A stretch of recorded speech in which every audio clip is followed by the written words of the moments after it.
Hey, Ray. Bob, we actually have the same packet. It's a companion. As you read through it, you'll start seeing some of the research that I did. The United States was a signatory to Universal Human Rights in 1948. We ratified it. Is that up in your neck of the woods yet? Yeah. Wow. Kind of came up the hillside there. More truth to that. And, yeah, First, she was the heart. It's all relative. Yeah, we just put them up on, Yeah, she said she was the legs and eyes of FDR, but in fact she was the heart. okay. Hey, it's 5:30, and I think we'll call the meeting to order. Hit it. I found out where it's at. Deputy Mayor Baggett. Here. Councilmember Brown. Here. Councilmember DeCoursey. Here. Councilmember Holman. Here. Councilmember Pelosa. Here. Councilmember Troutman. Here. And Councilmember Wales. Here. Okay, are there any announcements, reports, and presentations tonight? I have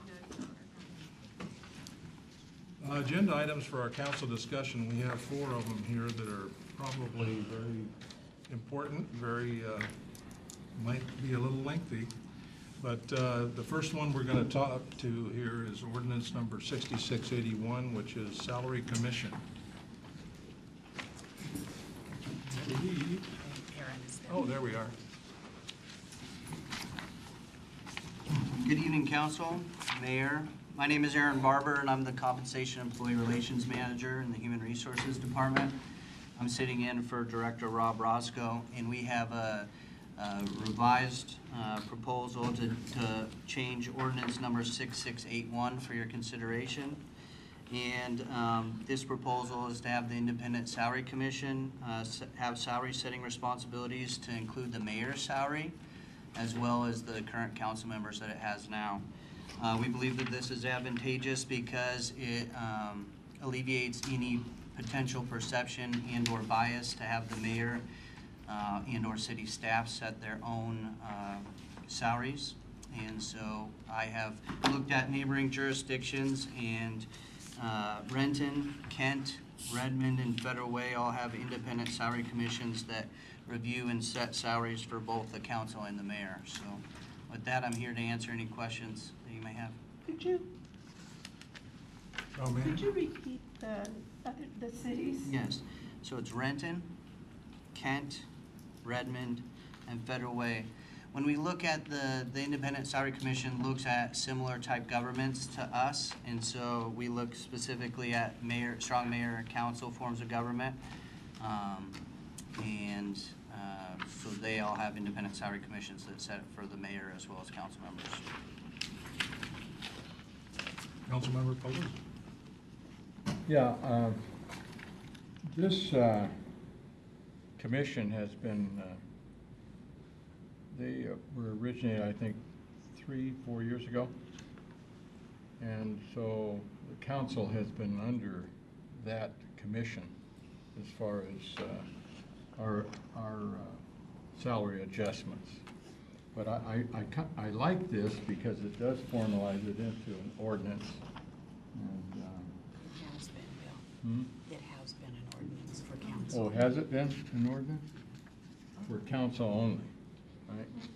So it adds the mayor.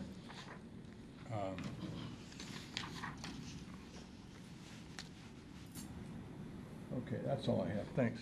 Councilmember Wales. How have we been setting the mayor's pay in the past if the salary commission hasn't been doing it? Yes, that's a great question. So since I started in 2012, the mayor has received any cost of living adjustments that a typical unaffiliated or non-represented worker has gotten. So, for example, this year in January 1st, that we got a 3% for the non-represented or unaffiliated, and the mayor received that as well. So there's no conflict of interest having the mayor appoint 5 people, and then those 5 people get to determine her salary? Yeah, that's Does that seem to be a balance of appropriate power? Yeah, that's a great question. I think the benefit in that is that the council is able to approve anybody that is selected on the commission. And so you guys can weigh in on who is on the commission. If you'd like additional commentary, it's not a conflict of interest. There is no compensation to the people appointed, and they are appointed for the term that is provided in the ordinance. And in actuality, when the city of Auburn established its salary commission, it did not include the mayor, and that's actually unusual. Usually the mayor is included in salary commissions, but the salary commission has absolute say, so the salary can be adjusted upward or downward without regard to the mayor or the council's position. And it is also subject to a referendum. If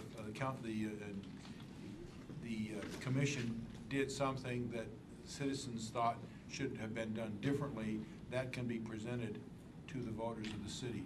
And that's actually a facet of the independence of the salary commission. It is not connected to, once it's established, it's not connected to the council or the mayor or staff or anybody. It is independent, and its actions are given the immediacy of whatever decision they do, except for the period of time making it vulnerable to or subject to the referendum process. Councilmember Troutman. Has it always been a board of 5? Since all of our committee boards are increasing their number, has this always been a 5 committee, or can we increase that number? Well, I'm not saying you couldn't, but it's a statutory board, and so we plugged in the language that we felt either dictated by the statute or consistent with what everybody did. Bob, can I ask another question? Yes, go ahead. And are they going to be under the same, further down, we're going to be talking about the boards and committees. Are they going to be on that also term? I see it as a term limit. Will they be included in that? The proposal later on is actually to eliminate something that was plugged in as a change recently. Right now, they are a board or commission, and right now, other than for 6-month periods of time, boards and commissions are limited to one board or commission at a time. For different reasons, it's being suggested that the boards or commissions not be limited by that. Especially, we have some very, very small boards and some boards that have very limited duty. And if we have somebody that's willing to do it, we have a hard time getting people to be a member of some of these boards or commissions. It may not be as helpful to have a limitation that says you can't be on but one board except for a 6-month period of time. This right now would apply to the boards and commissions, the salary commission as well. But if the change that's proposed were to occur, conceivably you could have somebody that the mayor appoints and the council confirms that also serves on the salary commission. Thank you. Thank you. Any other questions? Councilmember Wales. Are we allowed more than 2 questions? Yes. Okay. In the study session. Okay, in the study session, we are allowed 2 questions or more. Okay, thank you. I feel like that as our community has grown, that we have been expanding some of our other committees.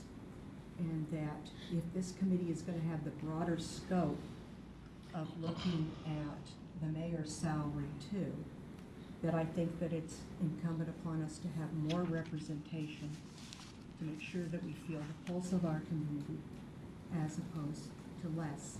Now, the state rules and regs or administrative code says you have to have 5, but Dan said we could maybe have more. Well, I'd have to look into that if I could. Okay. but I think that we've increased a couple of other committees. And I think that when we deal with salaries, the broader support that we have, the better. Any other questions? Councilmember Trout Manuel. I'm sorry. I saw here on the on page 454, which is also page 2. You have on here about the deputy mayor, the different salaries for the council selected as the deputy mayor. Is this Where are you reading from? What item? It's right in here for the deputy mayor. Section Section. 208020? Yes, down towards the bottom part. Does that mean that you're going to be increasing the deputy mayors due to salaries, which they already get a little bit more than what the council member gets? Correct. So the Independent Salary Commission will review and perform an analysis on both deputy mayor as well as council members. And so they look at that, and we've already met this year in their proposal. So typically there was a $400 differential per month, and that has changed slightly because the council members as well as the deputy mayor have received 2 and 3% cost of living adjustments. And so it's a little bit, the differential isn't quite $400 anymore. So the reason is, oh, I'm sorry. Continue, please. The reason is due to the cost of living increase, the 3%. Yes, the Okay, differential that's is it, greater. okay. It Now- doesn't say that, that's why I was wondering if there were extra duties for the deputy mayor that he's getting, getting paid more,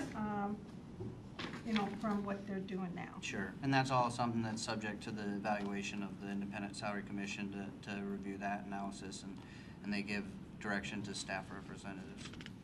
Thank you. Councilmember Pelosi. Well, there are extra duties for the deputy mayor, as listed in our rules and I know. procedures. Okay, it sounded like you didn't, No, maybe I misunderstood you. I understand that. I thought that they were giving them more, because I always know that the deputy mayor has more responsibility than us council members, but the way I read it, it sounded like they were giving him more money for the duties that he's got. And I was wondering, what extra duties does he have besides what they already had? Which is identified in the rules and procedures. Yes. Right. Mayor Beck. So, Councilmember Trout Manuel, this document is mainly already in effect. The only changes are those that are underlined or stricken. So all of the other language in here is something that you had already approved about 4 years ago. So those things haven't changed. I understand that. That's why when he said there was a 3% cost of living increase, now it makes sense. Okay? Thank you. Councilmember Wales. Currently, thanks to Rob and your department, you very aggressively bargain for the work contracts that we have. We have 4 or 5 different contracts? We have 5, I believe. Okay. Yep, so we have 4 in the police department and 1 Teamsters. And I think you do a really excellent job of making sure that we keep our wonderful groups in line with the neighboring communities, because we want to make sure that we get the best and that we retain the best. And I really respect that process, because through our executive sessions, we're always brought on board as to where these negotiations are. And I feel that the mayor's salary should be left there. That if we are to look back at our boards and commissions and how those groups are vetted, and then the possibility of a few of those people deciding something as important as our mayor's salary, I don't have a lot of confidence that it won't just be a rubber stamp, which in my estimation, many times when we select people for the boards and commissions, tends to be a little bit of a rubber stamp. though we have upped the process. Nancy's been wonderful in that area in sharing with us the applications and letting us go through them. I think that when we are talking about something like the salary of our main person, that it needs to be rigorous, and that can be attained through what we give to the rest of our employees and that type of a thing. Any other questions? Thank you. Thank you, guys. Deputy Mayor, may I Yes. just to answer a question that was raised, looking at the statute that is the foundational structure for the salary commission, it does give cities flexibility. It appears to give cities flexibility in terms of. Thank you. Okay. The next one up here is the Resolution 5366, which is the solid waste collection contract.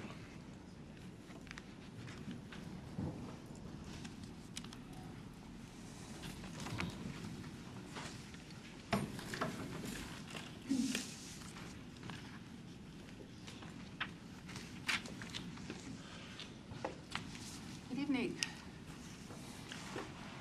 We have, at your direction at the last meeting that we had, we did prepare a resolution for RFP, but I believe that there are more questions that need to be answered and more thought put into this. And with that, we prepared a PowerPoint presentation and also have put a piece of paper on your desk that talks about advantages and disadvantages to various processes moving forward. And we're also summarizing those in the PowerPoint, and we're also providing some timelines. So with that, Joan? Okay. So this first slide talks about how we do increases in our current contract once it's in place.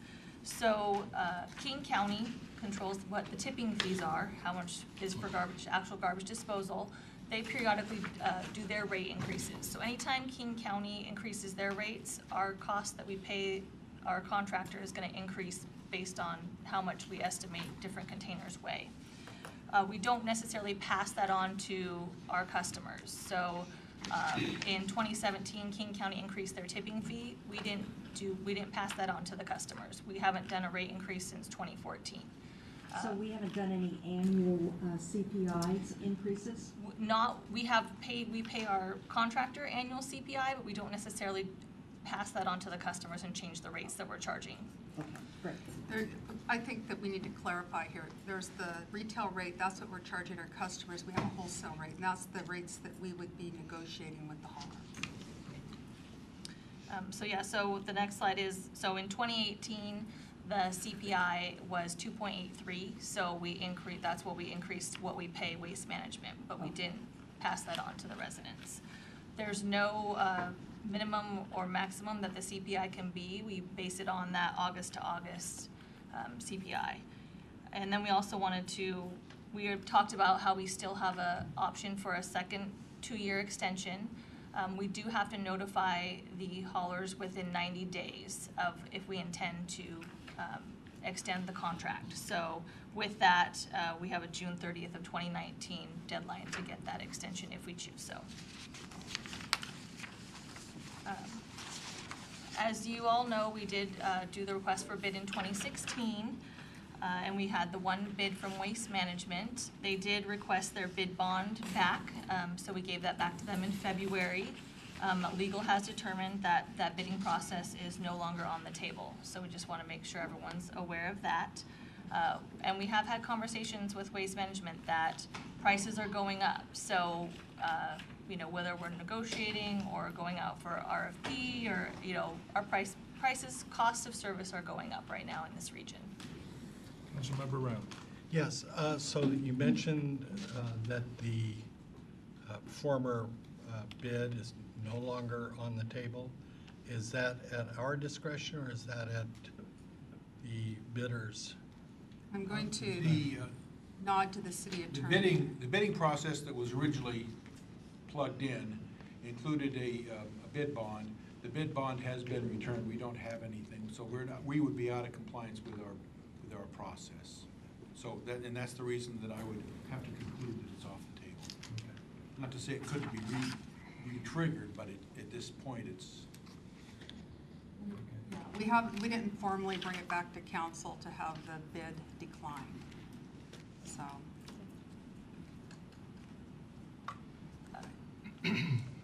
At the last meeting, we had, there had been the question of what are the pros and cons of renegotiating versus RFP. So there is a very detailed matrix that was handed out. This is kind of, as Shelley said, the high-level summary of that. Advantages to doing a request for proposal. You have the market-tested rates. You may yield ratepayer benefits. When you go out for proposal, some of the contractors may come up with some beneficial services that we hadn't thought of. Usually they typically take less consultant time. You're not going back and forth in a negotiation. And we can define exactly what we want in services and improve any provisions that we think can improve from the previous contract.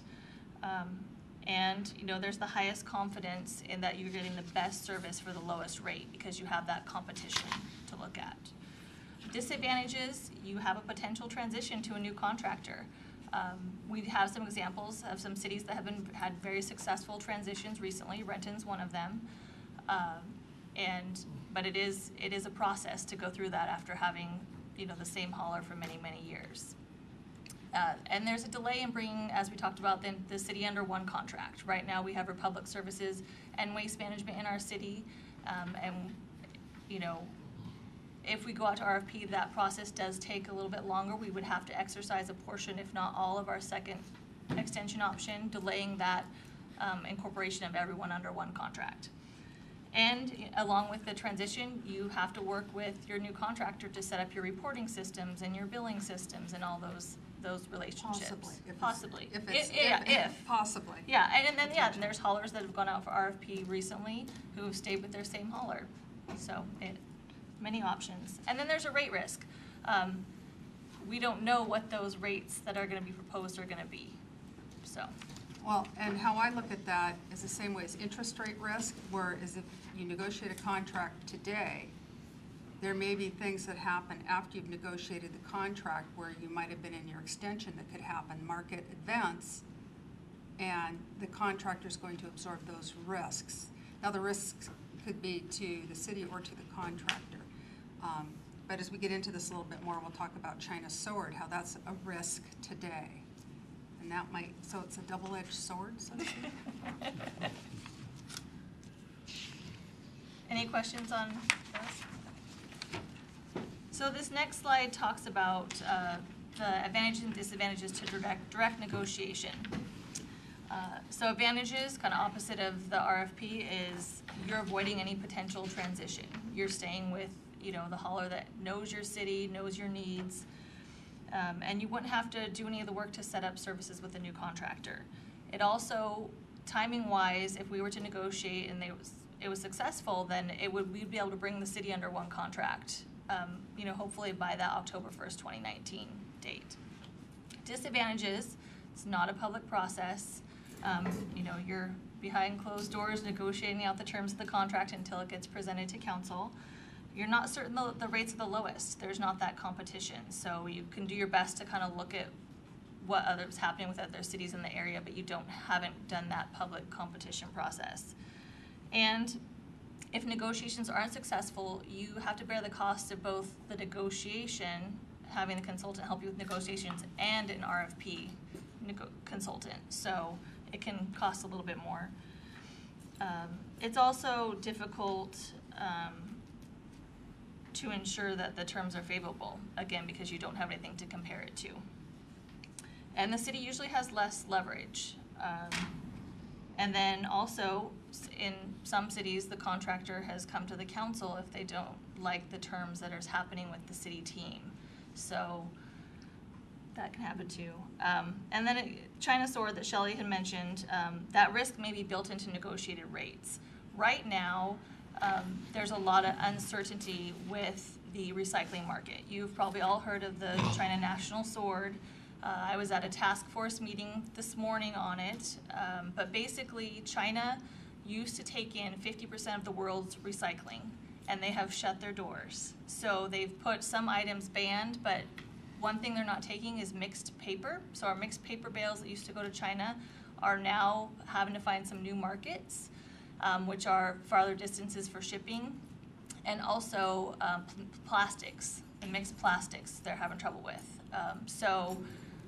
The haulers have various ways they're dealing with it right now, but at the same time they're working to find new markets, working to find places to sell those recyclables. But Republic has had to landfill some mixed paper. They got permission from their cities first, but the problem with paper in this region is if it sits out and doesn't go anywhere, it gets moist and it basically molds. And then with plastics, they're working on those markets too. But all of that. Yeah, what about the surcharges? Yeah, so Waste Management has sought from the Utilities and Transportation Commission for their unincorporated areas. The UTC controls those, they have to get permission with their rates. They've approved a surcharge for them from May until July.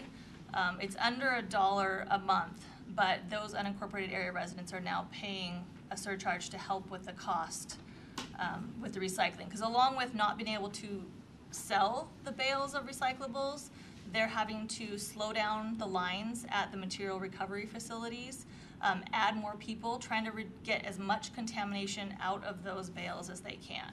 So all of those costs are kind of uncertain right now.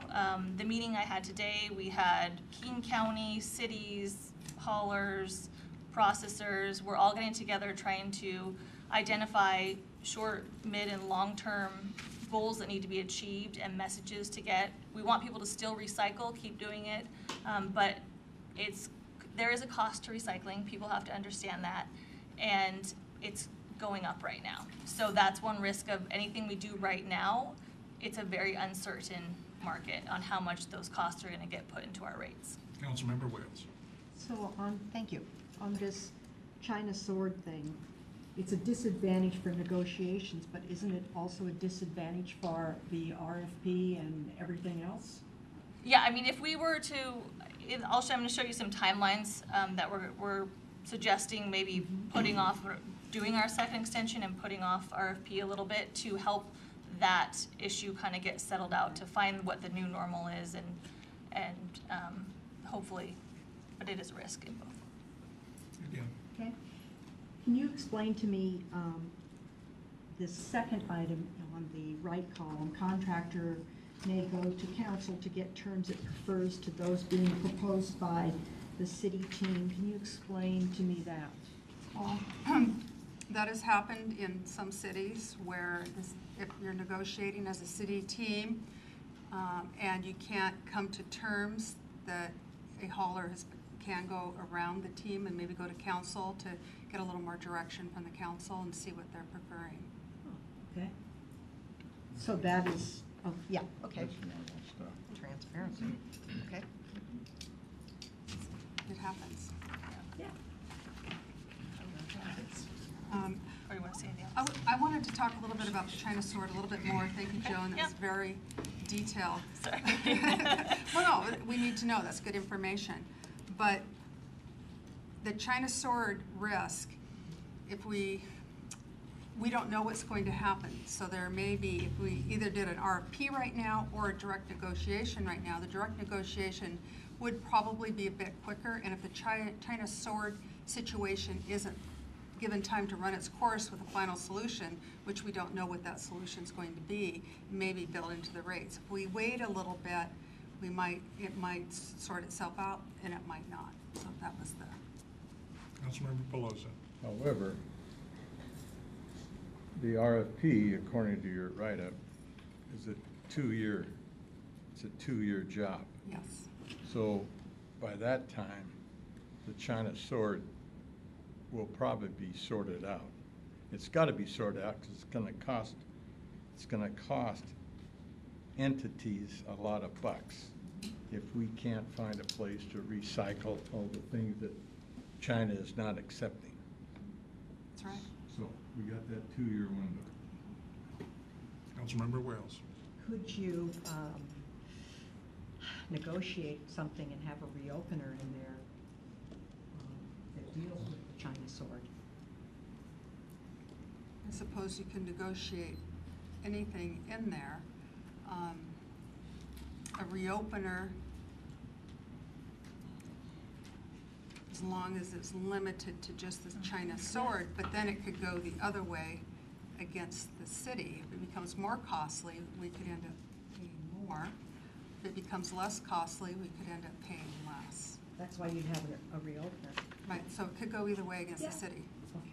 I believe the contract, most of our contracts have change order provisions in them, in case there's something that comes up that's, Well, generally, you write into there whether you open up the contract, it usually needs to be agreed upon by both parties to open the contract. And if one party doesn't agree to open the contract, Councilmember Pelosi, do you have a question? No.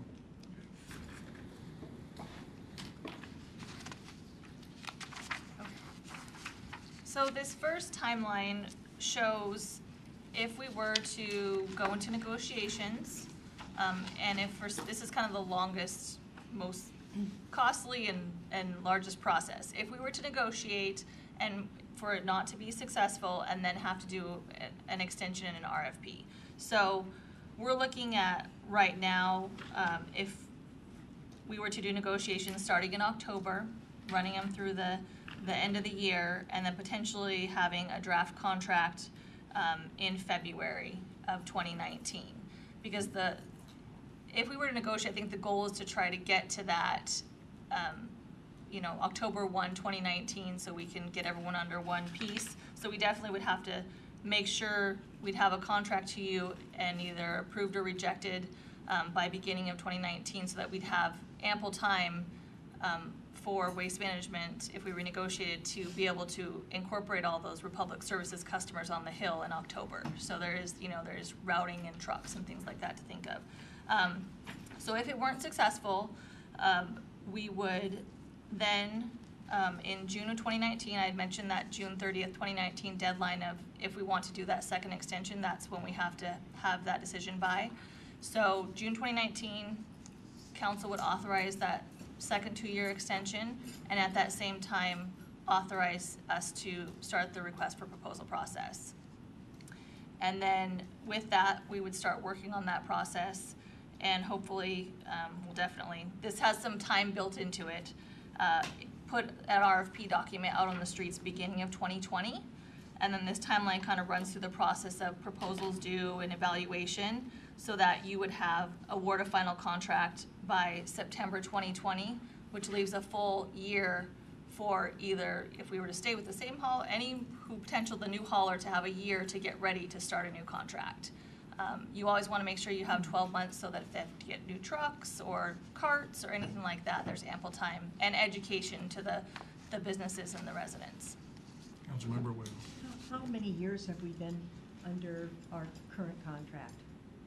Well, we renegotiated in 2011, but we've had Waste Management serving the city since 2001, and before that it was RST. Okay. So. How many Go ahead. How many customers did we add from Lakeland with Waste Management when we did that transfer of service? I'm trying to remember. Don't quote me on this. No, I'm just trying to figure out, because Continue, please. the next question I'm going to ask you, because I don't understand this, is I want to compare that number with the number that's on Lee Hill to see the magnitude of how significant is the issue. Well, in the Lakeland, we had a couple. We brought some in October in 2011, and then some in 2012. So we had kind of a staggered. I want to say total, it probably was around a couple thousand. It was about half as much as we would be doing in Lee Hill is a big portion. Okay, That's so huge. There's about, all together between Lee Hill and West Hill. West Hill's about 800, I think, right now, and Lee Hill's about 3,200. It's about 4,000 customers that we'd be bringing in. Councilmember? On the unincorporated little islands that we have, who serves those? Waste Management serves the ones that are in the valley, the two Okay. that are in the valley, and then there is an area that is City of Kent that's on Lee Hill that's serviced by Republic Services. You showed us a map here before, and what actual percentage is Waste Management versus the other carrier at this time? Well, knowing that Republic Services is about 4,000 customers, residentially right now, we have it's around 13,500 accounts for waste management customers. What percentage, though, do you think waste management is compared to Republic? So what is that? On the hill. Yeah. What was the numbers again? Well, it's about, so Approximately. it's about 20, yeah, it's 4,000 is Republic and about 13,500 is About a quarter. waste management. Yeah, it's about a quarter. Yeah, okay, thank you. And the Republic Services doesn't have a lot of commercial in it. It's only about like 30 commercial accounts, so it definitely is bringing on more residential than commercial. Okay. Councilmember Pullman. Go back to that one. Last week, when we were discussing this at study session, my colleague Claude DeCourcy asked a brilliant question. He asked what was the most competitive for a new contract method. And I'd like to hone that down a little bit and specifically ask which method is going to provide, or most likely to provide, the best rate for our citizen client. This timeline up here shows doing an RFP and maximizing the 2-year extension. We believe the rates that we have with waste management right now are the most favorable that we will have. In a new contract, they will be more. And so this would be the process to run out and fully utilize our 2-year extension and doing an RFP. Councilmember Pelosi. So is staff recommending that process?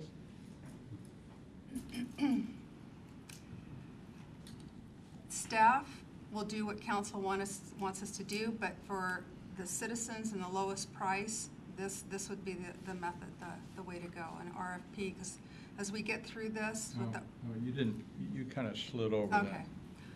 I think it would be. Would be what? 2-year extension? I think the 2-year extension, RFP with 2-year extension would be the most cost-effective for the citizens of Auburn. So that would be this schedule right here? So this one would be next June, executing that final extension, and at the same time authorizing the RFP. And then in beginning of January 2020, putting the RFP on the street, having a year-long, or 9-month process from that. And then September 2020, hopefully issuing a new contract to start October 1st of 2021. So you're telling us that this schedule here will be the most cost-effective rate process for rates for our citizens? Based on the fact that the rates that we have now under a new contract, our rates with waste management or any new hauler most likely will not be less than the rates that we're currently paying them. Therefore, it would be the most cost-effective. Councilmember Troutman, you only had a question. Well, what I was going to say is, then why are we trying to negotiate another contract with someone if this is the best way for us to go and stay with waste management? The reason that this was brought forward is because we wanted to know where council was going with this. There's been some comments about bringing the city under one contract sooner than later. And so that would be an option to do that if we could negotiate a contract that we felt was fair with waste management. Councilmember DeCourcy, did you have a question? I think looking at it from for me again, the RFP process provides the most prudent way to attach to do this for the benefit of the residents in the city. As I said earlier, to me, competition's healthy. I mean, my whole public service career was putting together RFPs and competition for this, in this particular case, construction contractors, but it makes sense to do that. Looking at other cities, how they've done it, again, we see the RFP process being fairly successful as we go through this. I think doing the initial contract extension to give us that timeline to properly prepare the RFP, because there's a lot of context that goes into it. We want to make sure it's done right. We will. We want to make sure it's done right with the right features in it. And then also make sure it has the right context for the selection process. So I would be very much in favor of looking at, continuing with the contract extension, but definitely finalizing an RFP process to test the market, to look at what's the beneficial outcome out there, and also for me, over the next couple of years, of what's happening on the federal level related to the China sword. Because there needs to be some heavy federal involvement in that as well. China just automatically just shuts their doors, and we wind up with piles of garbage rather than piles of recycling. So, and there's only so many businesses in the United States that can handle so much recycling as well. So I think it gives us that window of opportunity to look at the extension RFP and then moving into a new contract with whomever that may be. Councilmember Wales, did you have a question? Thank you. Tell me, with these different proposals, from negotiations to a 2-year extension to an RFP, where we are with like the West Hill and the East Hill. Who's going to be, right now we have Republic. So if we just did negotiations, we would just leave it the way it is and we would renegotiate, or we continue the negotiation process with Waste Management? Or do you start the negotiation process with Republic? Who are you negotiating with? Normally, you start a negotiation with your hauler. Okay. But you could really negotiate. There's nothing that says you have to go with your hauler. I don't know of anybody in the area that has ever negotiated with anybody other than the current hauler.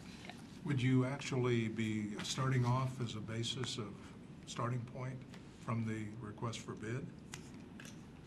Potentially, we could, that draft document had many of the services that we wanted, so we potentially could start from that draft document, not necessarily the rates, but definitely the services that were in there, rather than starting from scratch from our 2011 contract. Thank you. Councilmember Williams. What services were in there? There were things like unlimited commercial recycling. There were things, instead of having the one-day bulky item collection event, there was the voucher program. So, different services like that. Weekly pickup. Yeah. On That was an option. Yeah, there was a side option of what the cost of weekly residential recycling pickup would be. We had some of Grocery cards? in the presentation last week, we had all the options. I'm Okay. to see if Yeah. I can pull it up, but it was in there, all the different options that we're Yeah. looking at, what we currently have, and some things that we would like to have included, or maybe have some options in a bid.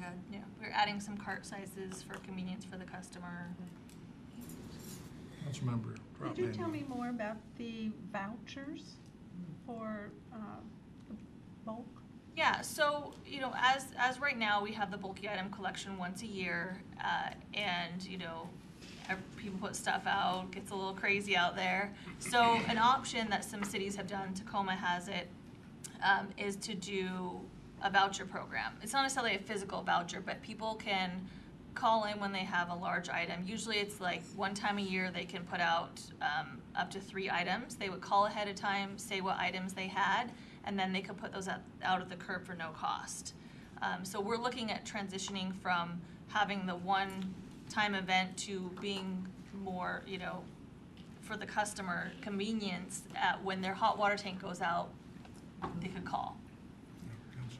Councilmember. And who do we call? Waste Management, or who do we call?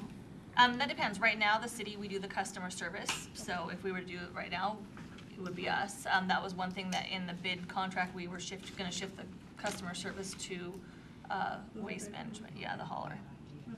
Councilmember Wales. Well, you're saying that Waste Management who currently serves us and who has a lot of the infrastructure, though they'd have to increase it by eventually about 25% if we pick up the East and West Hill. And they are currently located in our community, and they currently work with many of the local businesses for their fuel and their repair parts and some of those other things. Why don't we continue negotiating with them? What happened in the last process that caused you to think that negotiations might not work? Well, nothing really happened. We were directed to negotiate, and so we negotiated.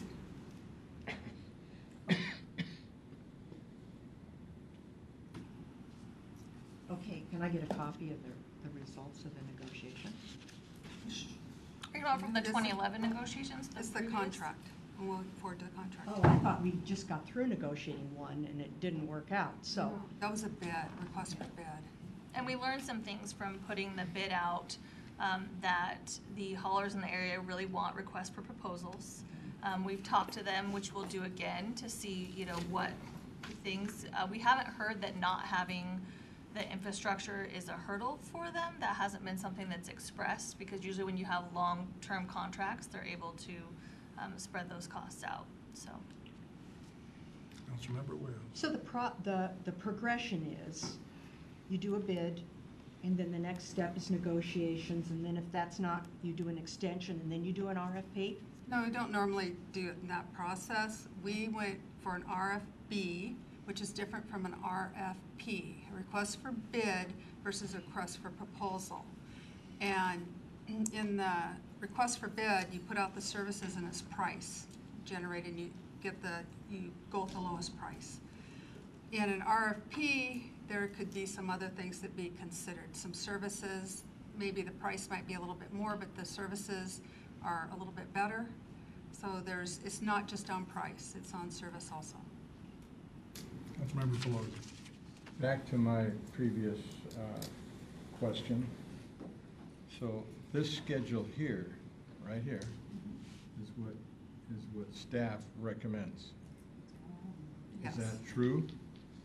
Yes. Okay, and so you're trying to reach consensus on this plan right here. If we're looking for the best price for our citizens, based upon any contract with any hauler that we negotiate, our prices will be higher, most likely.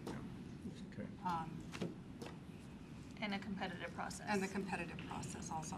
Because some contracts do come in lower with the competitive process. Just maybe there's some economies that the haulers have found, and they can sharpen their pencils a little bit more. That's been the case as a rule for competitive bidding, but there's still no guarantee that we're getting a better price. Correct. In all fairness. And there's some cities, Bellevue is one of them, that they have Republic, and Republic came in higher, but they chose to stay with Republic. So. Councilmember Holman. I like the RFP, with the exception of my colleague, Mr. Pelosi. The rest of us know very little about recycling and solid waste. Bill, you've always been my expert on those because of the years that you've been involved in it. So a lot of times I don't know what in the way to ask for to be bid for. By using an RFP, we're going to the solid waste experts, and they will be giving us the latest technology, the latest thinking, the most current plans, and providing us the cost for those, giving us the most current options. That in itself, I think, is worth the RFP. So what do you think of that schism? I think it's right on. It's taking advantage of the extension, but not abusing it. It's starting the RFP process as soon as possible so that it can be completed prior to the end of that extension. It's a good compromise between what's best to achieve best rate for our customers and a competitive process that gives us the latest in technology and equipment efficiencies. Exactly. Councilmember Wales. But I'd like to dovetail onto that some additional services. It would be nice to, as a group here, brainstorm on some, we talked about the, the voucher system. We asked for that. There isn't a consensus among us regarding cart pickup. We've also talked with our community business about some additional, what it would cost for additional commercial pickups because of some of the things that happens, like at Starbucks and some of these other. It would be nice for us to have some time to figure out what some additional services are that we would like to have some ideas on cost, so that we could also figure out, what we would like to see, as opposed to after the proposal comes in and then somebody says, well, what about this and what about that? Councilmember DeCoursey. I think what may be helpful here is, since we already have Bellevue, Bothell, and Burien that have completed their RFPs, if council could have, in their public documents, council have copies of those RFPs to review, to see what the context was for the other cities, especially since in an RFP, as we say, price is not the concluding factor. It's one of the factors that maybe 3, 4, or 5, or whatever the number is, but also it's a weighted factor. So like you said, Joan, that Waste Management, or Republic wasn't the lowest provider, but they still received the contract. So that may happen in an RFP, depending upon other services that you may receive that may be more beneficial than just the price alone. So I think for us to have that comparison and a little bit of a opportunity to review that prior to you putting it in an RFP would be very beneficial for all of us. Some of the things to refresh your memory, I pulled it up here. The service enhancements that we discussed last week were the shift this customer service to the contractor, voucher program for bulky items, unlimited recycling capacity for business customers, contractor services, city-owned public garbage and recycle cans, cart tagging protocols for addressing recycling and compostable contamination, no limit on free carry-out service for disabled residents. Currently, we're limited at 100. We're nowhere near 100, but we just would like to take that limit off. Add 45-gallon garbage cart option, change the 10-gallon garbage can to a 13-gallon cart, and then change out the containers to blue, gray, and green. Additional service options, weekly embedded compostables for single-family residents, weekly embedded recycle service for single-family residents. That means pick up weekly rather than every other week. Retail store where customers can pay their bill, ask questions, and drop off hard-to-recycle items such as bicycles and car seats. No fee for extra yard waste after city-declared storm events. Garbage and recycle services at city parks. Curbside collection of compact fluorescent bulbs, cooking oil, motor oil, and a litany of other things. Graffiti removal and illegal dumping cleanup service, and local customer service center, which is kind of like a retail store. So those are Great. Yeah. And if we find more, and when we start looking at some, we've looked at a lot of these RFPs, and if we see something else, we'll certainly bring it back to you. And maybe some of these RFPs are pretty thick, and what we can do is maybe cook them down for you a bit and give you the cliff notes of what some of the cities asked for. Would that be beneficial? I can give you the whole document. Councilmember DeCoursey. Well, if the others don't want, I would like the whole document for me Okay, to review. that's fine. Perhaps Councilmember Pelosi would like the same thing, Some of the most recent contracts ones. guy. Yeah, Okay.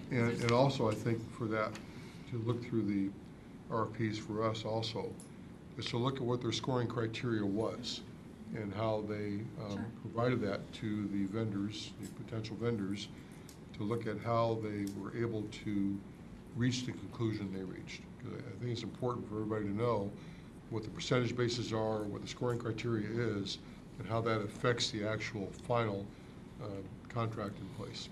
I think what I'll find really beneficial is Kirkland just went through a very long process, and they have very thorough documentation and everything. And a great memo. And a There's great- a high-level memo that really Right. details the process. Yeah, and I think, Councilmember Pelosi, you got a question? Regarding the 10-gallon going to a 13, as recommended. I don't agree with that. And the reason I don't agree with that is that when I go around neighborhoods and I see a 10-gallon, I don't see the lid popped off or stuff stacked on top of the lid. It's telling me that those folks hopefully are recycling without contaminating the recycling container. And myself, we use a 10-gallon, and oftentimes it's 8 or 7 gallons of garbage. So to increase the fee going from a 10 to a 13, I think that's an overkill. Well, council yeah. sets the fees. And if you recall, the last time we did the fee setting for residential, those that had the 10 or 10 and 20. 10 and 20, their rates were reduced lower to encourage people to pick up recycling. So it depends on what we do with the rate structure. I don't know what Waste Management will probably have an additional cost there for the 3 more gallons of garbage, but it'd probably be minimal. And then it's up to the city whether we would change that. I agree with that. I agree with that statement. However, if we increase going to a 13, we're penalizing the people that are recycling fanatics. And that's... So the that's why- reason was not necessarily to increase, it was to make it have an attached lid and be on wheels and be a cart. Because the issue is that we get a lot of calls for the lid going missing or the can rolling down the street and disappearing. So I can't tell you how many times 10 gallons have issues. So that was, the thought was to make it a attached lid and a cart so people can roll it out and not have to carry it. You mean they don't use a bungee cord? So that was the thought, was to have it consistent with the Okay, carts. I'm just kidding. Councilmember Trout Manuel? When did we set the rates for the different types of containers? 2014 was our last rate increase. 2014. Councilmember Wales? Okay. Well, Sorry. Yeah, and I just wanted to say, I also agree with Mr. DeCoursey on us getting a review on these other cities, why they went the way they went and stuff. So that would be kind of nice to see and, Yep. and also know. As a homeowner that lives on the East Hill, if you were to compare my garbage bill to that, if I were to live in Auburn proper, where they have waste management, is there any difference in what I'm paying? There residentially can be, depending on the container size, be a little bit more. But again, it just depends on the container size. Like how Shelley was explaining, how our smaller containers are a little bit less and our larger containers are a little bit more.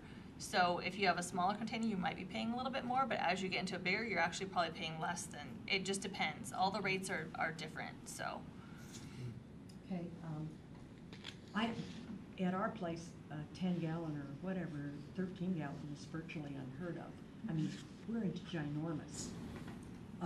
Like, isn't a standard garbage can like 33 gallons? Yeah, 35. Mm-hmm. There's people out there that get all their garbage, besides Bill Pelosa, I know, because he's got this little can like this, that are actually putting all of their garbage in something smaller than 33 gallons. Yeah, and there's about, I think right now there's about 800 customers who have 10 gallons. Some of those are great recyclers, like Councilman Pelosa. Others are their house. Sometimes garbage service is mandatory in the city. Yeah. So some people are selling their home. Some people, so that's sometimes why people go to a 10. It's a mix. And some people travel, so they're not home a lot. The 10-gallon works for them. The 35-gallon is definitely, over half of our residential customers have 35 gallons. Thank you. So. Councilmember Holman? I guess one word of caution to all of us to always keep in mind. A lot of these services that we saw on the potential list sound great, but they all come at a cost. There's no free lunch. So we kind of have to balance services that we need, services that we'd like to have versus the cost. We need to keep our rates low and reasonable for our citizens, whether we are the 35-gallon or the 10-gallon.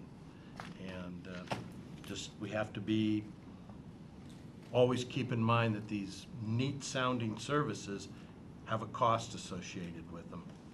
Councilmember Wales. I think that's the reason why we asked for them to be itemized, so that if we're going to go and have extra pickups for this, how much that would cost, and if, through that process, then we can prioritize. But I, having had worked and doorbelled a lot, have found that people are really concerned about trash. And so I'm hoping that when we get the list, that we can prioritize those things in relationship to some of the things that we hear from our constituents. Now, maybe grocery carts aren't as big as they used to be, but there's some other things that we might want to give credence to. We've been doing increases. When is the last time we have done a increase to our customers on the garbage? 2014? Okay, so, and I personally would like to see a single increase.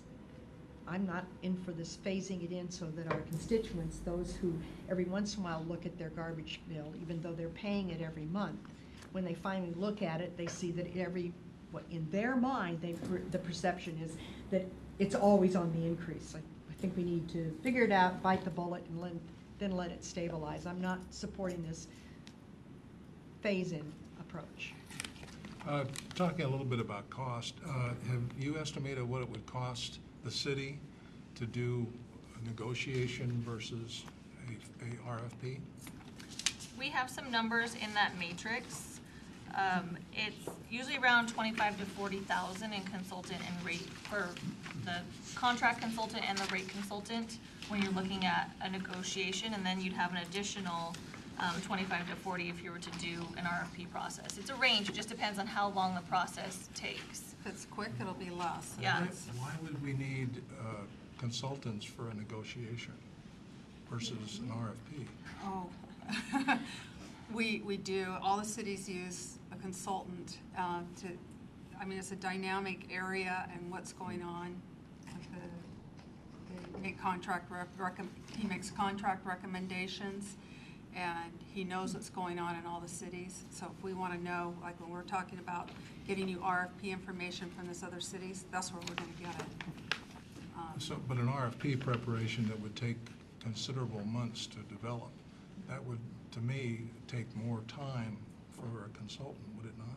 Depending on what portion the consultant does and what portion staff do. So. Councilmember Troutman. So who do we use for a consultant? Are you going to use the same one that we normally use, or do we have another one? As long as he doesn't retire, yes. He works with all the cities, and so he's very, as Shelley said, very well versed in the most recent language and the different processes and what to expect in the process. So he's very handy to have. Any other questions, or have we beat this issue to death? I haven't heard from Mr. Brown yet. Well, I asked a question early on, but I'm learning from all the good questions you all are asking. Push the garbage down so we can close the lid. There you go. Make sure it's 10 and not 13. So would you like us to amend the resolution that we have in front of you tonight and bring it back for this process? Absolutely. Yeah. It's not good with the way Would you like is. it back at another study session, or are you ready to look at it next week at the council? I'd say, do it. I mean, how much do we And want? time is of the essence here. We've been looking at this considerably. Bring it back. Thank you. Good job, Joan. Yeah, I just hope you have enough information now. I Yeah. understand your frustration, and so Thanks, we Shelley. wanted to get you everything that we knew. The next thing on the agenda is Resolution 5367, Council Rules of Procedure.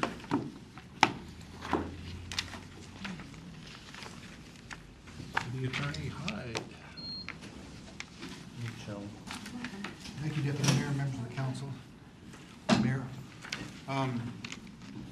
it was coincidental and convenient and advantageous that we had Ann McFarlane give a program on parliamentary procedure, because she also volunteered, as you will recall, to look at our rules and make some suggestions. She did. There were some things that we were looking at, but she did come up with some good suggestions, and some of her suggestions, I will tell you, are more in line with Robert's Rules of Order. Robert's Rules of Order, however, does not say you must do it this way, but you have to have rules, and if you don't have a rule that specifically says something different, then Robert's Rules of Order would control.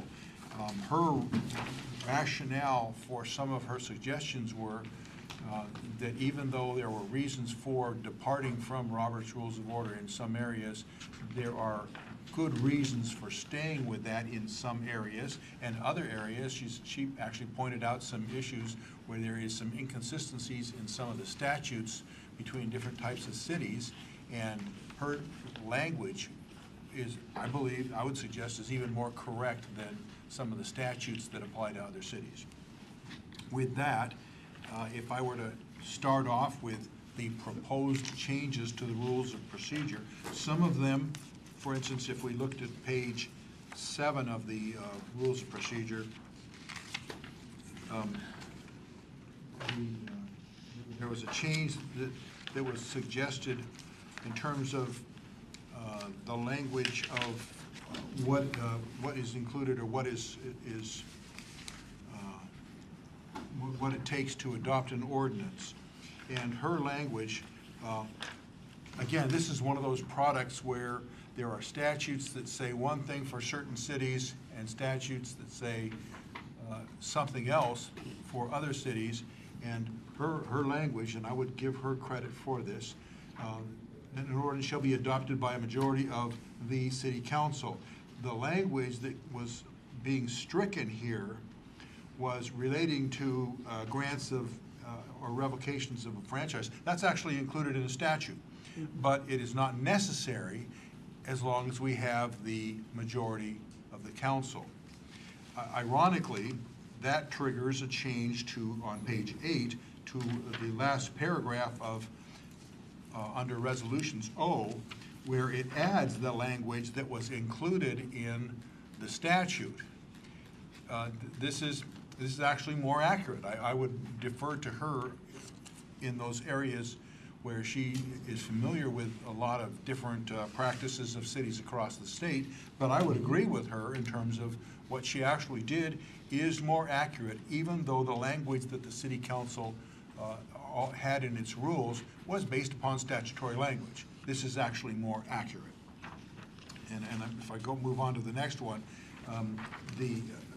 page 10 includes the language that I would suggest talks about deportment and action by council members at meetings, including the use of phones or texting or personal or side conversations.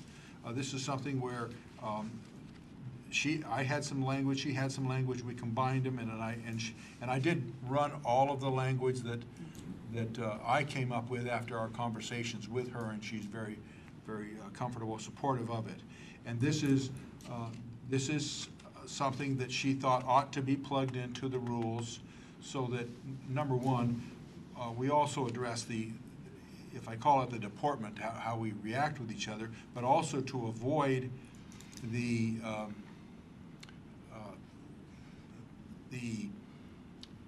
use of texting or social media or messages back and forth during a city council meeting. And her concern about that is because it is evident, it's conceivably on TV, and we don't want to engage in something that triggers concern on the part of the people who are watching what's going on TV. Now, the next one, Councilmember Pelosi has a question. Speaking of 4.5, Okay. I totally agree with that. I was very happy that she brought that out in her presentation, because, you know, all of us go to meetings. God, people are on there. So what's going on? Well, I don't know. I just got a hot email. I got to take care of it. But yeah, I think it's a good step for this council. Thank you. Thank you. The next item I was going to bring to your attention was, it's on page 11. It's 5.2. And this is a clarification that actually has some legal implications. Part of it I brought up, and part of it she brought up. And according to the case law, in order to remove somebody from a council meeting, one part of it, the part that I brought up to her, and she agreed with, was that you can't eject somebody unless they disrupt the meeting. Disruption of a meeting is by case law, and this is what I shared my cases with her, and she shared her observations with me. But disruption of a meeting is where somebody actually delays the meeting. Takes action that prevents the council from moving forward with its action. Number two, it's got to apply to somebody in the audience because there is no structure in the law that would address the need to remove a council member from the meeting, short of committing a criminal violation. If somebody gets a gun out and shoots a hole in the ceiling, that's probably one of those things where the police will jump in on that one. And the only reason I mention that is because I know that actually happened in a city in the state of Washington some 40, 50 years ago. So it can happen. It's just, that's probably what it's going to take to trigger the need for removal of a council member from the meeting. But the other thing that she brought up, and I'd agree with it, is she said there should be a warning, so that before somebody is ejected from a meeting, there's a warning. So these are good suggestions, and I really did appreciate her taking the time, which she did, just to be helpful, to go through our rules and procedures and come up with some good suggestions. Councilmember Troutman. I have a question. I don't know where to find it in here, but when we had Sanctuary City ordeal happening here, and when there was several people coming up to the mic, and they directed the questions to me, and they called my name out several times, is that appropriate, or is that when the mayor should step in and say, because I've been told, you know, things about that procedure. Should the mayor step in and say, excuse me, but direct the questions to me instead of to the council? Well, here's what I would answer it this way. The people who are speaking at a city council meeting are speaking to the group, not just one person. Right. If they directed attention to you, the fact of the matter is you're only one of 7 council members, and you're only one of 8 people on the dais. The mayor, or perhaps a point of order, anybody can bring it to the body's attention, can push for people who are talking to the audience, or people who are only talking to one, that they need to be communicating with everybody. Everybody on the dais should be included in the target of those comments. And I remember there was one individual who actually faced the other direction and was speaking to the audience, and that was one of those. Yeah, that's one of those things that may not always be that helpful. At any rate, removal of somebody isn't just a secondary or momentary lapse. And you know, I think I even gave this example in our conversation. Somebody gives a Nazi salute to the to the people on the dais, that by itself, according to the case law, would not be a basis to physically eject somebody because it's not a disruption. It didn't prevent the body from moving except for momentary distraction.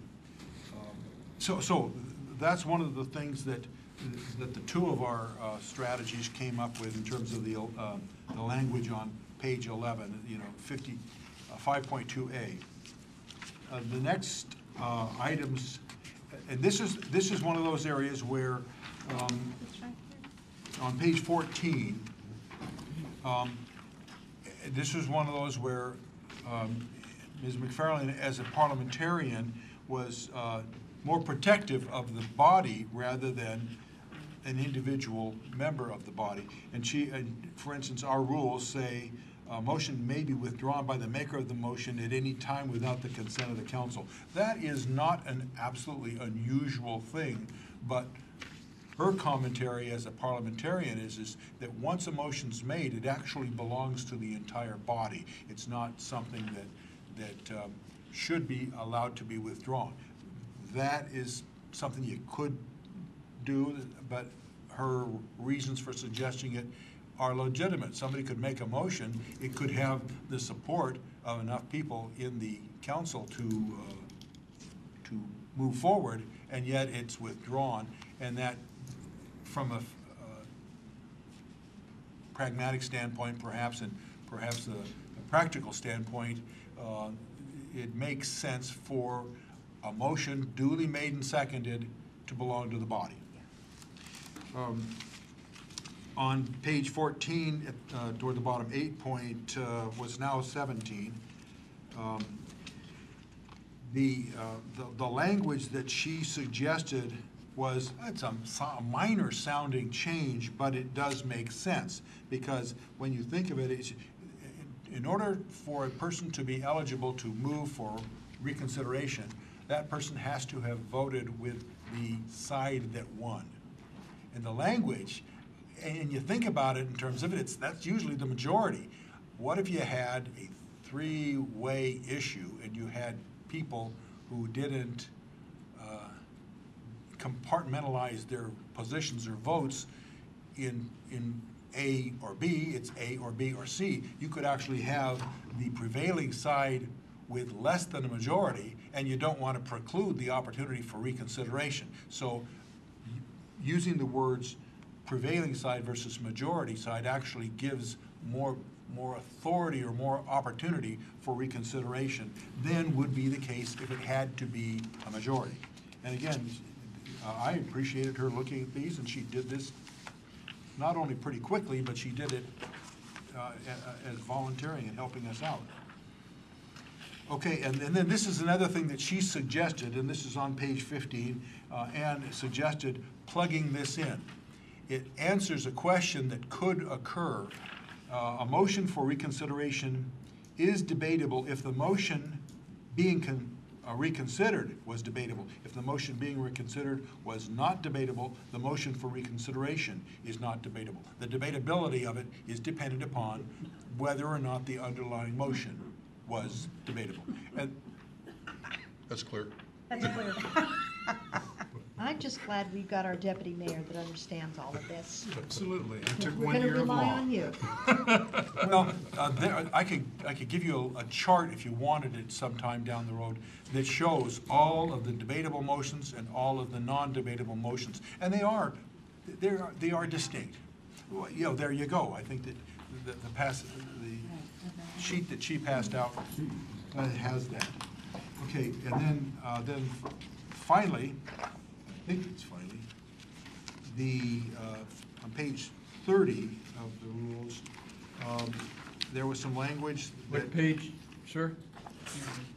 I said page 30, but it starts on page 30 and it goes to page 33. Thank you. 30 was a title, change in the title. And then 32 rather, is use of city facilities. And this is one of those things where Ann and I did talk about this. This is 17.5 C1 and 2. And these are newer pieces of language that the city council gives certain tools, and from a liability and risk concern, council members need to be using those rather than, for instance, whatever other tools might exist. Somebody wants to get a hold of a council member and they call their own cell phone, leave a text message or a voicemail for that council member. It puts the city and the council member in a tougher position. So it's valuable for the facilities that are provided to be used, and that not only gives a tool for use of the facility so the council members are all aware of the issues, but also so that they're not either tempted to or end up finding themselves receiving something in a forum that causes problems because it's now a public record that is not in the hands of the city. The city itself may be a council member different than that. Now, all of these together, those were the ones that we, Ann and I talked about, and I appreciated her coming up with this. There's one that you don't have in there, and it's just like one of those where you look through things and you say, this says this says this says this. Now, it's surprising to me that it's in there as many times as it is, but it's actually in there as many times as it is for different reasons. Who do you have to communicate to for a council member being excused from meetings? 3.1C, it says the mayor. 4.1, the mayor or the clerk. 4.2, the mayor or the clerk. 4.3, the mayor or the clerk. 16.1E2, the mayor or the clerk. I would suggest for consistency that we add or clerk to 3.1C. And that just makes sense because that way, if the mayor is not available, the clerk would be available.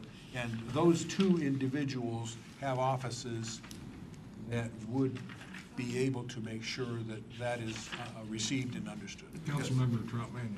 So Dan, I normally call Antoinette, or I email Antoinette. So is that to let the mayor know, because I know that the mayor.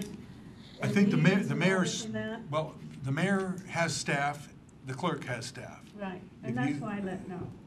I think that would be sufficient. Okay, thank you. Unless anybody, Mayor, do you?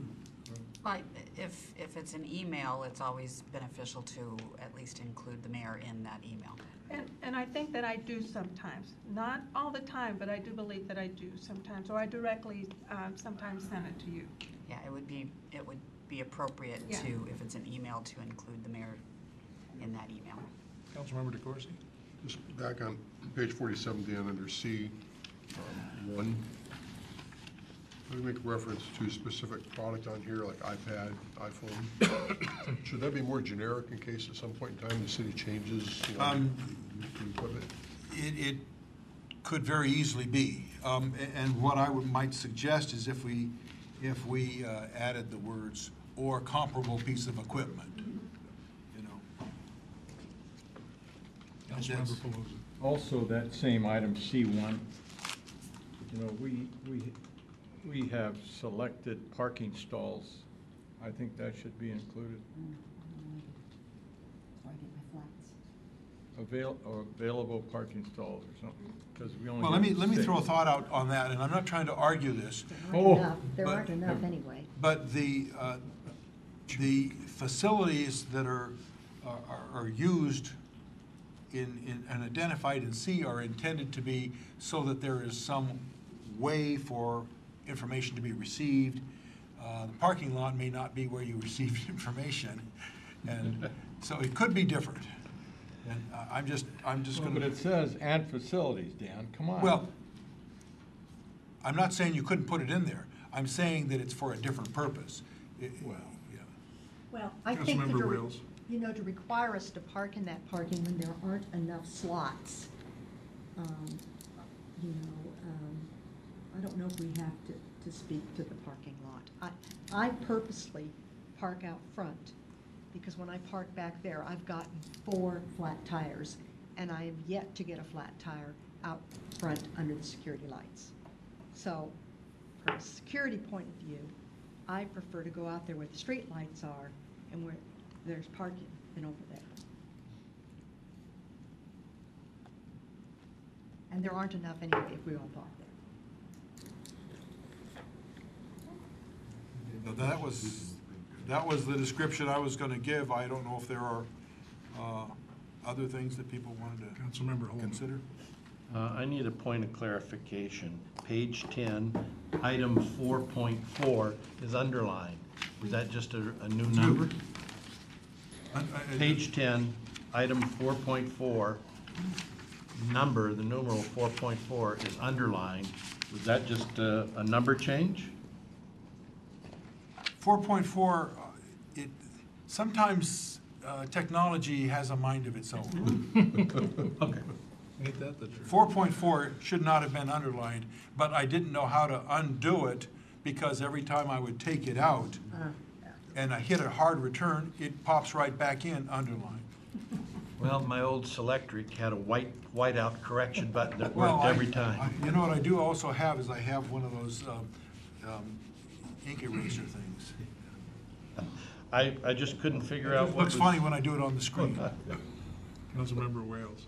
How do we request or gain appropriate permission to leave a council meeting early? Well, I would think it would be, if a council member needed to leave, I think that you'd bring it to the attention of Clerk? the mayor or the clerk ahead of time, Uh-huh. or at the point where the need to depart occurred. I mean, Okay. somebody has some need to leave, you need to leave, but you got to communicate it to somebody or else Okay, so it's okay if we do it with the clerk? I would Before. assume. Yeah. I think that's what the rules say. Okay, good. Yeah. Good. If you cannot be there or you cannot be there the whole time, Okay. you let the mayor or the clerk know. I think that we need to add that if you, at some point where you need to leave early, that it be shared, so that Well, it doesn't become an unexcused I think absence. in 4.2 or 4.3 on pages 9 or 10, it may cover it, but I will, 4 point what? I want to say 4.2 or 4.3 Okay. on page 9 or 10. I think it may be covered, but I'm not positive that.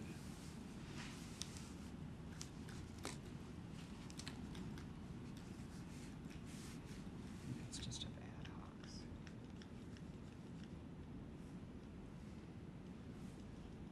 You know, if a council member is going to be unable to attend, or if they're going to be late, we could add or must leave early for under 4.3. Great.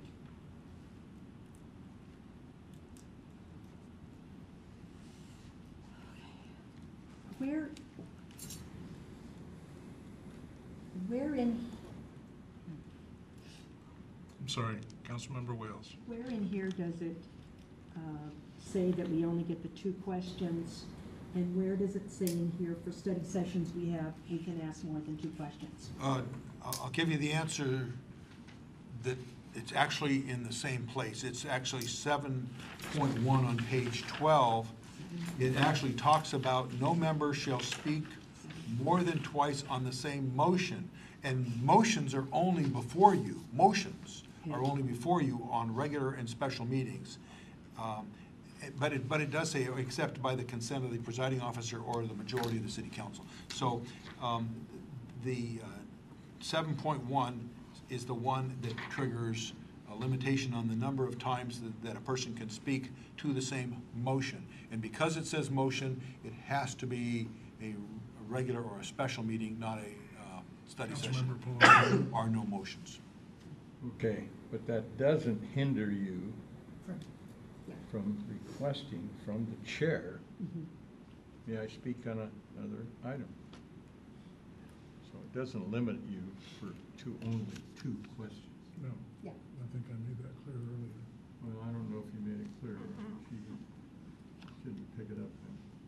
Well, I think. It wasn't clear to me, but it wasn't a big deal. I think I even included something when the issue came up.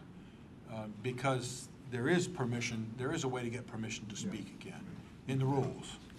Councilmember Trout Manuel. So since we're speaking about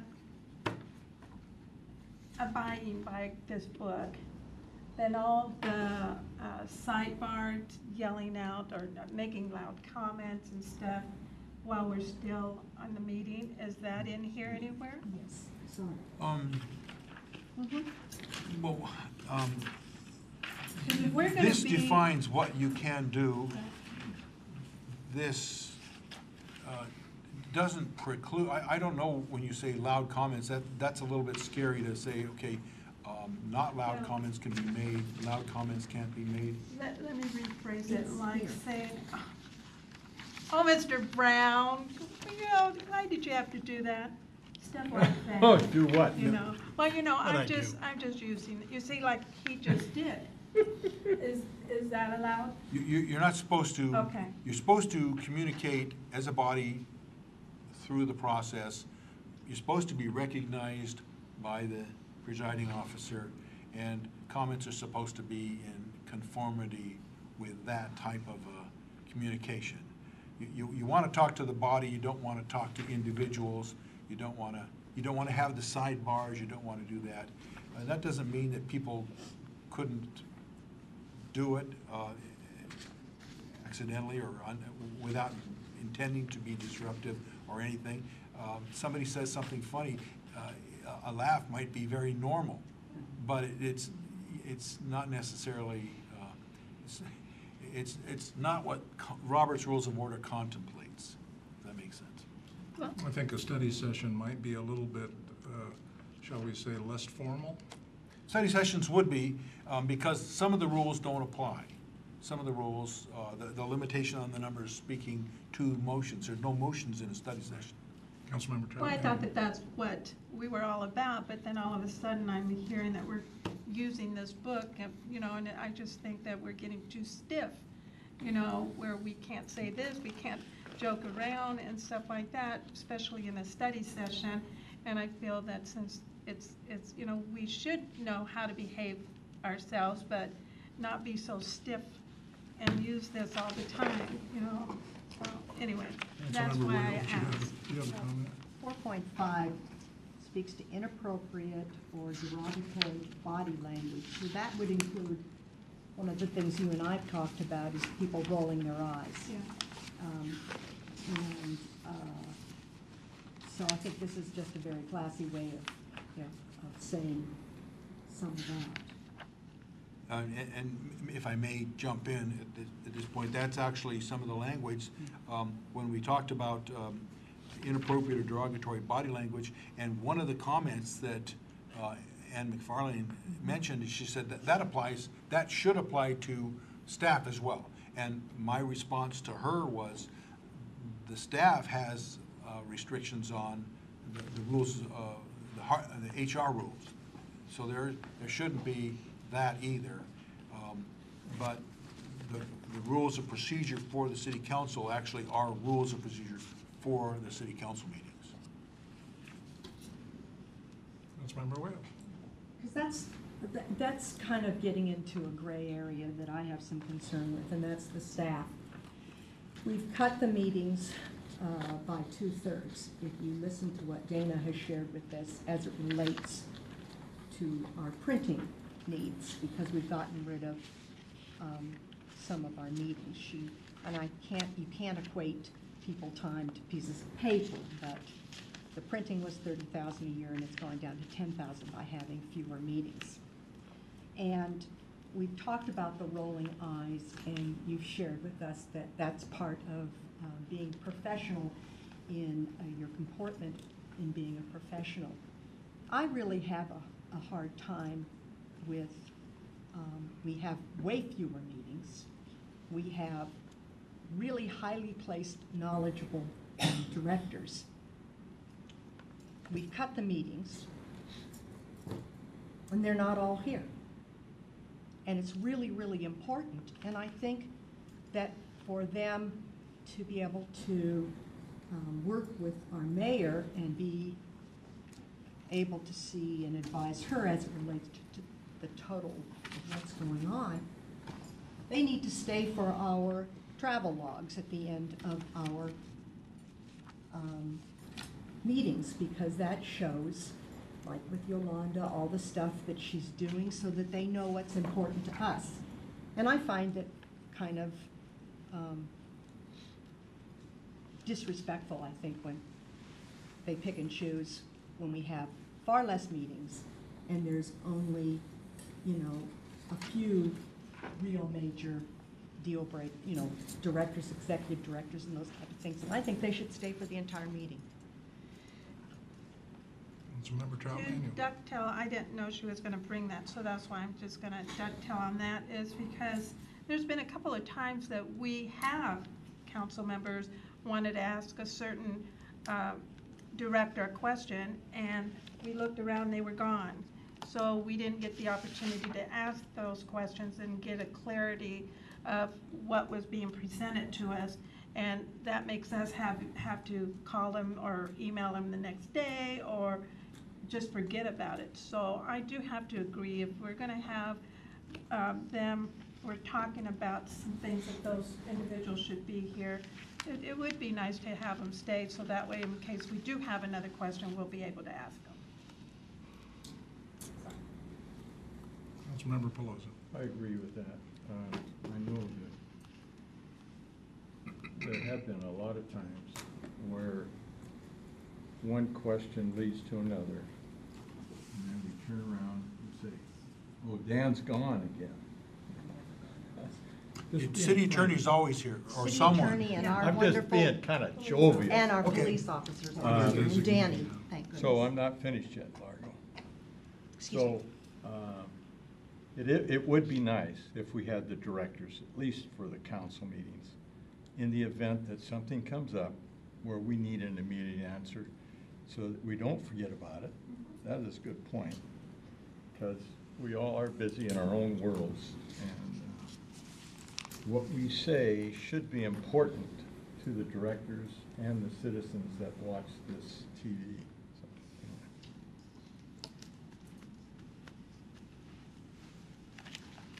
So, Mayor Backus. Just as a reminder to council, that is administrative in nature, and that is the mayor's choice as to which directors are at the council meetings or study sessions, and that will continue to be the choice of the mayor. There are times when a director needs to be here because they have a topic on the agenda, or they have a resolution or an ordinance, and after that point in time, if all of their topics have been covered, then they have been told that they can leave. Many of them choose to stay the entire time, but that is not a requirement that I am going to put on them at this point in time if they have nothing on the agenda. Some of them do come, but not all of them, and it has not been made a requirement of them.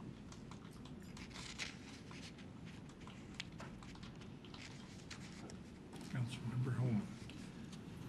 Council Hyde, so I assume Resolution 5367 will be on the agenda for our next regular council meeting?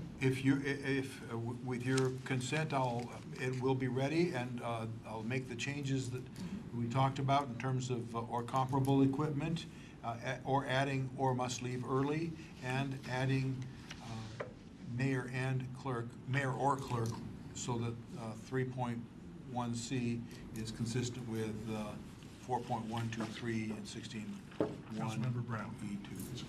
So just about the study sessions, there are no motions, is that correct? That's correct. No action is taken at study sessions. So you can't say move the agenda, anything like that? In order to, if we wanted to make a meeting where action could be taken, I think we would have to call a special meeting. Because under the rules, no action's taken at study sessions. And it could be the same day, but. One of the advantages, or I should say, one of the objectives of Robert's Rules of Order is to have an orderly meeting process, right? So you have an agenda, and then you move through it. one thing that I could see potentially for study sessions is that you can start circling around without really moving forward. Well, there is an agenda for study sessions, and the council should stick to that agenda. It doesn't mean that, as I think the Deputy Mayor said, that there may be a little bit less flexibility. You're still advantaged to move along the agenda. Sure. Very good. Any other questions? Thank you, Dan. And I'll have that then for you for the next council meeting. Next, Nice job. the next item is also, you're stuck with me again on this one, ordinance 6683. 6683. This is boards and commissions. Not too long ago, the council changed the language of the code to restrict how many boards and commissions a person can serve on, saying not more than, no person may serve on more than one board or commission of the city set forth in that title, Title II, for a period more than 6 months. So conceivably, what that meant was a person could be on the board for 6 months, overlapping some other board position. One of the concerns that was identified from the departments that were dealing with some of the boards and commissions is sometimes we have hard time filling some of these seats, and we have people who are very much interested in staying where they are, but willing to help out on another board or commission. It's still going to be the mayor and the council that put people in those positions, because the mayor and the council are the appointing and confirming authorities. But it may be that this section was a little harder to work with on some boards and commissions, and therefore staff recommends that that be pulled out of the code so that it's possible for someone to be regularly serving on more than one board or commission without the 6-month time limitation. Even though there may be a very obvious preference, if you have the choices, if you have the selective opportunities to have somebody serve on just one, if you could. But you need people to fill those positions too. So. Councilmember Troutman. Dan, I hear the opposite out there. I have had a lot of people come up and say, I've applied and I've never been called, and it seems like we always keep getting the same people staying on year after year after year. And so I'm not sure why these people are not being, and I've even sent some people to apply. I go, there's openings in the arts, they're opening in this and that, and they've applied and they've said they've never been called. So, I don't know why they're not being called and why we keep saying that we don't get enough people to apply. Well, it may be that not all the boards and commissions are equal in that regard. Sometimes there's people that you have maybe lots and lots of people want to get on it. Some boards, not so much. And it's when we don't have enough people applying to fill some board or another that it may be harsher or more restrictive to have a limitation that says you cannot serve on this other board or commission unless it's just for a 6-month period of time. And I'm not going to say that it couldn't be that there are people applying for some commissions, boards or commissions, a lot, but there are some that just don't seem to get filled, and that's the concern. Because I just ran into the man that talked to us out there, Claude, and I asked him, I go, have you applied anymore for any of the positions? And he says, I gave up. He says, why do I even try when I've never been called? So you see, that's bad in our part when we hear those kind of comments from people, because we've got people that wanted to serve and they've never been called. It doesn't matter. I don't know what positions he had been applying, but I'm sure we have several openings. My suspicion is that some of the boards and commissions, maybe they're more active or more involved or more, they pique somebody's interests or curiosities more, that are going to have a lot of people apply for them. Others, not so much. Some of the boards or commissions are still set as boards or commissions, but it may be that it's harder to fill the positions. And I don't know which are all the ones that are the easiest to fill and which are the hardest to fill. That would be kind of nice to know how many people apply for so-and-so and how many don't. And so that way we can have a way of reaching out to people to fill those positions. If we do an ad, another ad or something, you know, so that we can get a rotation of people. I know we have great people in there right now that are continuing to stay in and stuff, but it would be nice to have, just like council, we always have new people run and get in, so we have a new blood in these committees. So I'm not sure why there's not being Councilmember Wales. filled in. I know that recently, one of the committees had like 45 applicants, and we've expanded the Human Services one so that there can be more involvement. We've expanded the airport one. We've expanded a lot of them. So I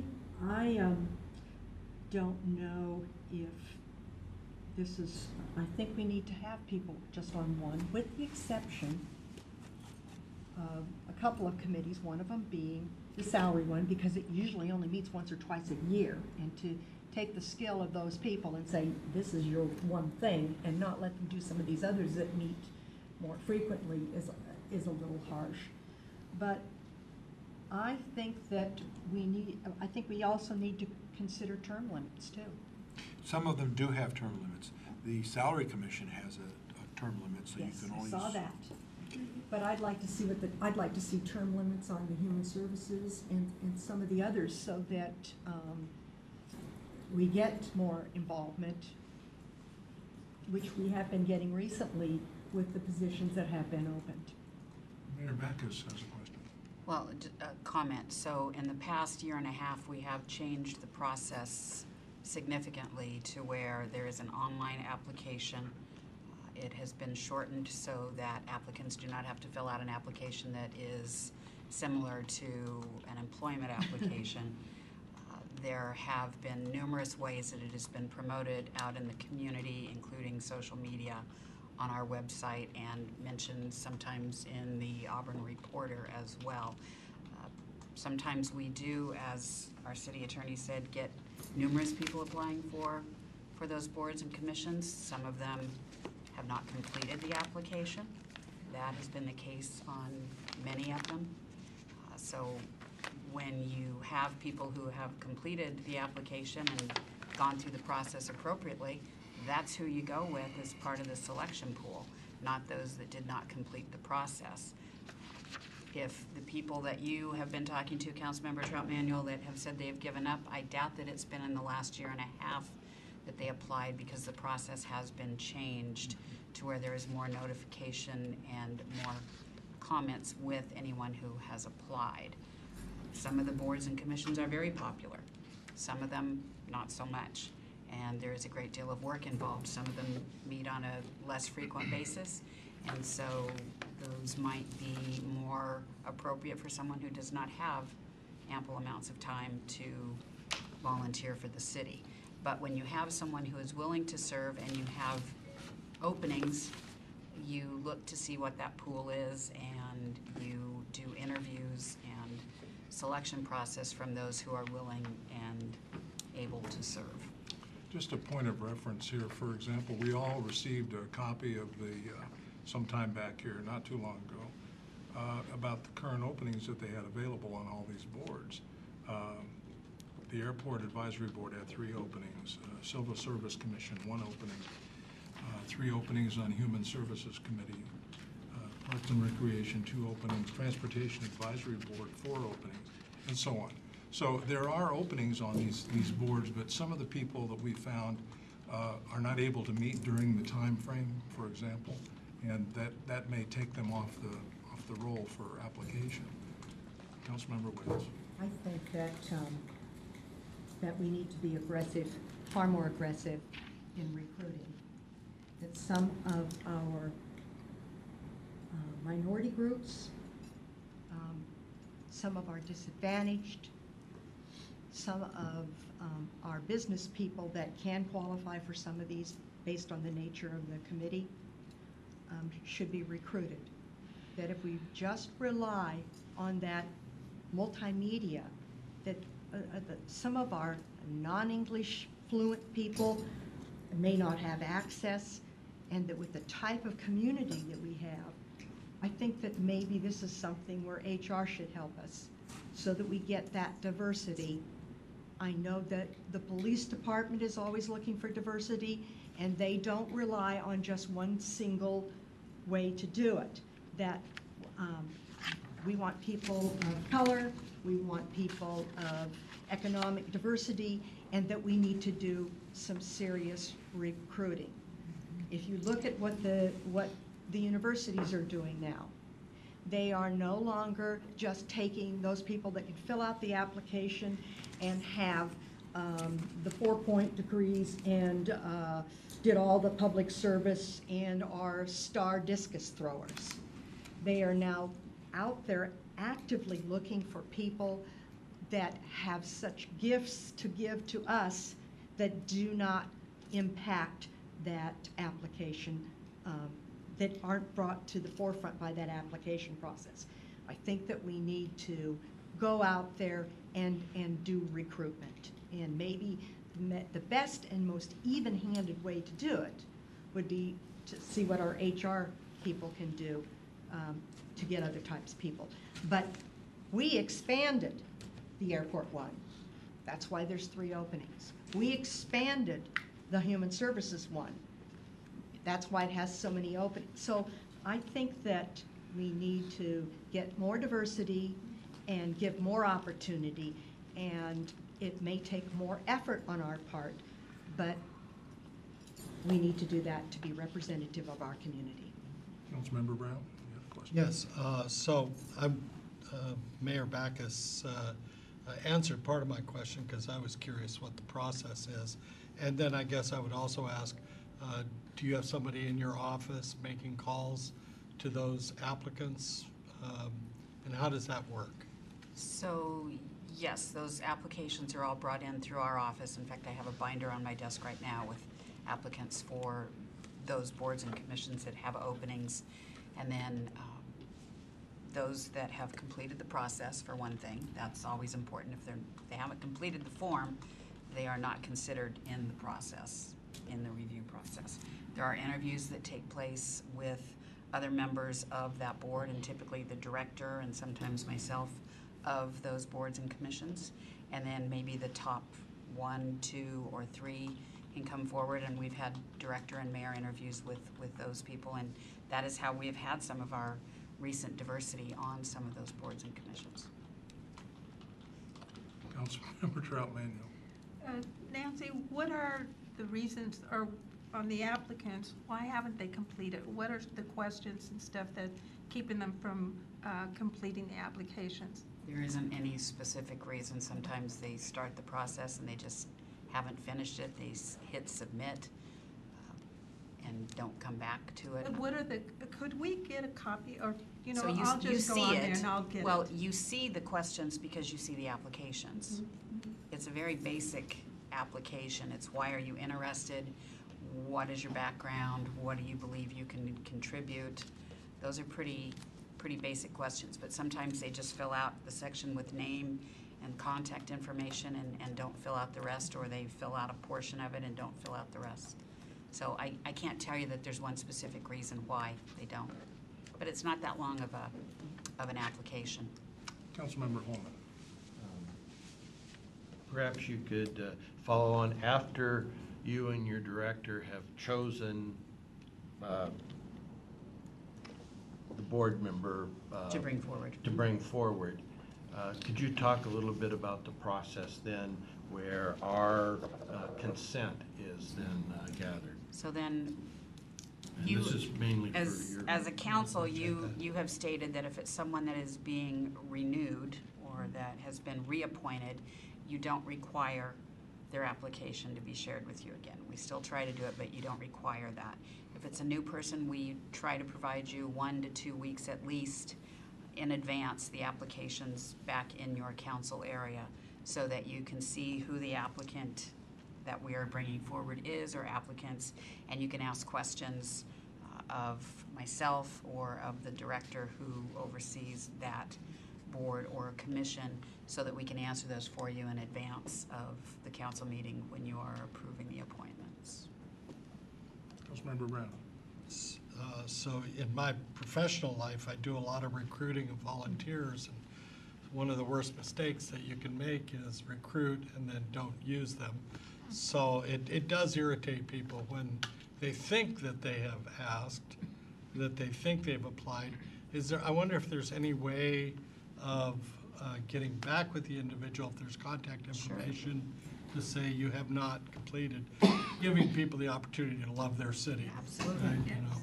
And I think that if we, as council members, you know, we have our circle of friends, and to encourage people to apply for these roles, I think it's appropriate. And I would ask, is that Absolutely, Is that true? so the process is always evolving, we're always trying to make it better. So I will ask that our team, if there are incomplete applications, that they make contact if there's contact information available. And I will tell you that we are encouraging diversity on all of the boards and commissions, and if there are applicants who are available or who have, you know, gone through the process, we have been trying to do a better job of improving the diversity on the boards and commissions. Councilmember Wales. How do we vet the applications? Do we do any kind of security checks, or like we do for volunteers in the schools? And how do we verify the data? I know that a recent appointment to the Arts Commission, person doesn't even live in Auburn, but they're on the Arts Commission. I know that we've made provisions for that on Human Services because there's outstanding individuals out there that have human services type businesses that have some contribution. But what do we do to verify the information on the application, and do we do any kind of checks on them? So some of the boards and commissions specifically state whether you have to be a resident of the city of Auburn, and some are moot to it, and some specifically say that you can be a business owner or live or attend school. We typically, you know, that's part of the vetting process that's done prior to those applications even coming to me. Great, so you vet them before they come to you? No, I don't vet them before they come to me. Your staff does? Right. Yeah. Yeah, either the director, the chair of the board or commission, they all have a hand in the process. Okay. Councilmember Trout Manuel. Nancy, thank you for willing to have staff call those individuals if there's ways of contacting them, because I agree with Mr. Brown that, you know, these people are wanting to get involved, and you know, maybe there's an issue of why they didn't fill it out correctly. So it would be nice to know, so that way we just don't bypass them, not answer, you know, get back with them or something. So it would be nice. Thank you. Any other questions or concerns on this matter? Thank you, Dave. May I inquire, just to not leave it up in the air, would, I mean, notwithstanding the efforts that were discussed here in terms of trying to share information with the